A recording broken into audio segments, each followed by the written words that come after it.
আবারও দুঃসাহসিক চুরি সংঘটিত হয়েছে ধর্মনগরে। এবার শতবর্ষ পুরনো ধর্মনগরের ঐতিহ্যবাহী শ্রী শ্রী হরি মন্দিরে চুরি হয়। বুধবার সকালে ঘুম থেকে উঠে মন্দিরের পুরোহিত দেখতে পান মন্দিরের পাশের দরজা ভাঙা।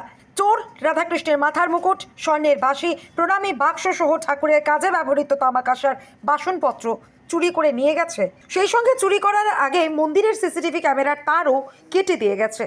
খবর পেয়ে মন্দিরে উপস্থিত হন জেলা পুলিশ সুপার ভানুপদ চক্রবর্তী, ধর্মনগর মহকুমা পুলিশ আধিকারিক দেবাশিস সাহা সহ ধর্মনগর থানার অতিরিক্ত অফিসার ইনচার্জ প্রীতিময় চাকমা। শুরু হয়েছে তদন্ত। ঘটনায় গোটা শহর জুড়ে চাঞ্চল্য ছড়িয়েছে।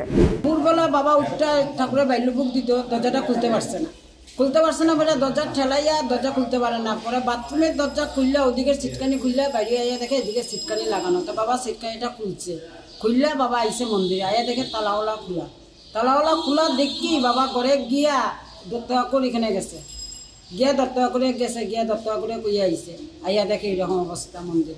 তাই তো মানে বয়স্ক মানুষ তো তাই নিজের থেকে নিজে অসুস্থ হয়ে গেছে। কালকে তাই অসুস্থ আসলো, প্রেশার বাড়তে আছে। কি নিচে করে আপনার মোটক নিচে, চূড়া নিচে, বাবার 10,000 টাকার মতন আসলো। ইয়ের মধ্যে কালকের প্রোগ্রাম আসলো, একটা প্রোগ্রামের 70 পয়সা নিচে গিয়ে, এরপরে চূড়া নিচে, বাঁশি নিচে, ঠাকুরের পিতলের বাসন নিচে, সব নিচে। এটা তো আসলে খুব একটা দুঃসংবাদ ধর্মনগরবাসীর কাছে।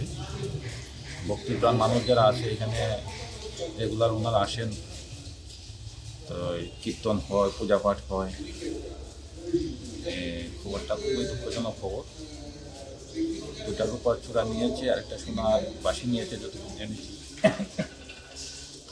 পরবর্তীকালে আমরা দেখবো আর কি নিয়েছে।